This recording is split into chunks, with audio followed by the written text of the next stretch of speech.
দীর্ঘ অপেক্ষার অবসান। অবশেষে 2016 সালের শিক্ষক নিয়োগে অযোগ্য শিক্ষকদের নাম প্রকাশ করল স্কুল সার্ভিস কমিশন।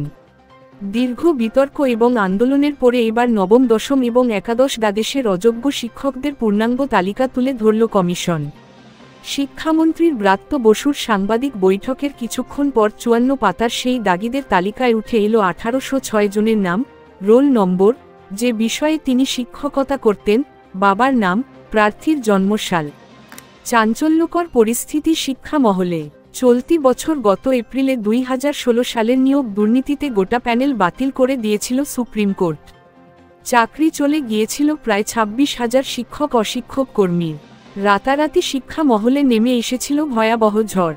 একের পর এক চাপ যেমন বাড়তে থাকে কমিশনের উপর, ততটাই চাকরিপ্রার্থীদের ভবিষ্যৎ নিয়ে প্রশ্ন উঠতে থাকে।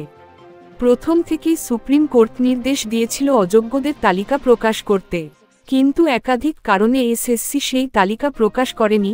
অবশেষে আজ দাগিদের সম্পূর্ণ তালিকা প্রকাশ করে দিল স্কুল সার্ভিস কমিশন। এই তালিকায় নাম রয়েছে 1806 জনের। কমিশনের ওয়েবসাইটে সেই তালিকা দেখা যাচ্ছে। উল্লেখ্য, আজ কমিশনের তরফে তালিকা প্রকাশের আগেই সাংবাদিকদের মুখোমুখি হয়েছিলেন শিক্ষামন্ত্রীর ব্রাত্য বসু।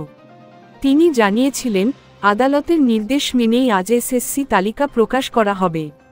একই সঙ্গে 31 ডিসেম্বরের মধ্যে নিয়োগ প্রক্রিয়া শেষ করার নির্দেশ দেওয়া হয়েছে সুপ্রিম কোর্টের তরফে। সেই অনুযায়ী এসএসসি কাজ করছে। এদিন বিরোধীদের এক হাত নিয়েছেন ব্রাত্য। তিনি জানান, সামনেই যেহেতু বিধানসভা নির্বাচন, সেই নির্বাচনে তৃণমূল যাতে শিক্ষক নিয়োগ নিয়ে কোনো সুবিধা নিতে না পারে, সেজন্য নিয়োগ বানচালের চেষ্টা বিরোধীরা চালিয়ে যাচ্ছে। তবে সেটা কোনোভাবেই সম্ভব নয়। আর তারপরেই ওয়েবসাইটে প্রকাশ করা হলো তালিকা। প্রসঙ্গত, আজ কলকাতা হাইকোর্টের বিচারপতি অমৃতা সিনহা 2025 সালের শিক্ষক নিয়োগ পরীক্ষার সকল ওএমআর শিট প্রকাশের নির্দেশ দিয়েছেন। আগামী 10 ডিসেম্বরের মধ্যে ওয়েবসাইটে তা আপলোডের নির্দেশ দেওয়া হয়েছে এসএসসিকে। পাশাপাশি 2016 সালের নিয়োগ প্রক্রিয়ায় প্যানেলের মেয়াদ উত্তীর্ণর পর যারা নবম, দশম এবং একাদশ দ্বাদশের নিয়োগপত্র পেয়েছিলেন তাদের তালিকাও বিচারপতি সিনহা এদিন তলব করেছে বলে জানা গিয়েছে। আর তাতেই খানিকটা আশার আলো দেখছেন মামলাকারীরা। পরবর্তী খবর, পরীক্ষার কি হবে তার ঠিক নেই, নথি যাচাইয়ে ব্যস্ত। এসএসসি মামলায় ক্ষোভ প্রকাশ বিচারপতি সিনহার। এসএসসির নতুন পরীক্ষা পদ্ধতি এবং নিয়োগ নিয়ে টানাপোড়েন ক্রমেই বাড়ছে। সুপ্রিম কোর্টের করা মন্তব্যের পর হাইকোর্টে উঠল অসন্তোষের সুর। ঠিক এই পরিস্থিতিতেই নথি যাচাই নিয়ে তাড়া দেওয়ায় ক্ষোভ প্রকাশ করলেন বিচারপতি অমৃতা সিনহা। এসএসসির মামলা নিয়ে যখন বুধবারই বড় প্রশ্ন তুলেছে সুপ্রিম কোর্ট, ঠিক তার পরের দিনই ক্ষোভ প্রকাশ করলেন কলকাতা হাইকোর্টের বিচারপতি অমৃতা সিনহা। মূল অভিযোগ, পরীক্ষার ভবিষ্যৎই যখন নিশ্চিত নয়, তখন নথি যাচাইয়ের এত তাড়া কেন? বৃহস্পতিবার তার এজলাসে এক আইনজীবী বারবার জানাচ্ছিলেন যে খুব শীঘ্রই নথি যাচাই শুরু হতে চলেছে। তাই শুক্রবারেই যেন অন্য এসএসসি মামলার সঙ্গে এই মামলাটিরও শুনানি নেওয়া হয়। সেই দাবি শুনেই ক্ষুব্ধ বিচারপতি অমৃতা সিনহা মন্তব্য করে বলেন, পরীক্ষার ভবিষ্যৎ কি কেউ জানে না, আর আপনি নথি যাচাই নিয়েই ব্যস্ত। বিচারপতি এরূপ মন্তব্য থেকেই পরিষ্কার যে নিয়োগ প্রক্রিয়ার জট এখনও কাটেনি। তার উপরে নতুন পরীক্ষা পদ্ধতি নিয়ে যেভাবে বিতর্ক বাড়ছে, তাতে নথি যাচাইয়ের তাড়াহুড়ো কতটা যুক্তিযুক্ত সেটাই প্রশ্ন। সুপ্রিম কোর্টের করা পর্যবেক্ষণ। বুধবার সুপ্রিম কোর্ট জানায়, 26,000 চাকরি বাতিল মামলায় যারা যোগ্য চাকরিপ্রার্থী ছিলেন, তাদের নতুন করে পরীক্ষা নেওয়ার কথা ছিল।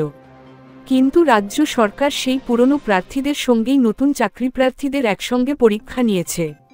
সুপ্রিম কোর্ট বলে, এমন নির্দেশ কোথাও ছিল না। এর সঙ্গে পরিষ্কার করে সুপ্রিম কোর্ট জানিয়ে দেয় যে এসএসসি পরীক্ষা সংক্রান্ত সব মামলার শুনানি চলবে কলকাতা হাইকোর্টেই। নতুন পরীক্ষা পদ্ধতি নিয়ে প্রথম থেকেই ক্ষোভ ছিল পুরনো আন্দোলনকারী চাকরিপ্রার্থীদের। তাদের অভিযোগ, অভিজ্ঞতার জন্য বাড়তি 10 নম্বর দেওয়ার নিয়ম নতুন প্রার্থীদের পিছিয়ে দিচ্ছে। অনেকেই দাবি করেন, এতে সিস্টেমে স্বচ্ছতার ঘাটতি রয়েছে। এই নিয়ে নতুনদের মধ্যেও ক্ষোভ বাড়তে থাকে। ফুল নম্বর পেলেও ভেরিফিকেশনের ডাক পাননি অনেকেই, কারণ অভিজ্ঞতা বোনাস হিসেবে পুরনোরা সরাসরি অতিরিক্ত 10 নম্বর পেয়েছেন, ফলে তারা এগিয়ে গিয়েছে। এই নিয়ে শুরু হয় নতুন আন্দোলন। এসএসসি আগেই জানায়, অভিজ্ঞতার ভিত্তিতে পুরনো প্রার্থীরা 10 নম্বর অতিরিক্ত পাবেন, কিন্তু ফল প্রকাশের পর দেখা যায় সেই অতিরিক্ত নম্বরের কারণেই নতুনদের অনেকেই টপ র্যাঙ্কিং থাকা সত্ত্বেও বাদ পড়ছেন। এই নিয়ে ক্ষোভ তুঙ্গে ওঠে। বন্ধুরা, আজকের এই আপডেট বিষয়ে আপনাদের কোনো বক্তব্য থাকলে অবশ্যই নিচে কমেন্ট করে জানান। আমরা আপনাদের সমস্ত প্রশ্নের উত্তর দেব এবং সমস্ত সমস্যার সমাধান করার আপ্রাণ চেষ্টা করব। ভিডিওটি ভালো লাগলে প্লিজ লাইক শেয়ার করে দেবেন। আর এই ধরনের আপডেট মিস না করতে চাইলে অবশ্যই আমাদের টেক গ্লোবাল ইউটিউব চ্যানেলকে সাবস্ক্রাইব করে পাশের বেল আইকনটি বাজিয়ে দিন। পরবর্তী ভিডিও আপনাদের স্ক্রিনে দেওয়া হলো। ধন্যবাদ।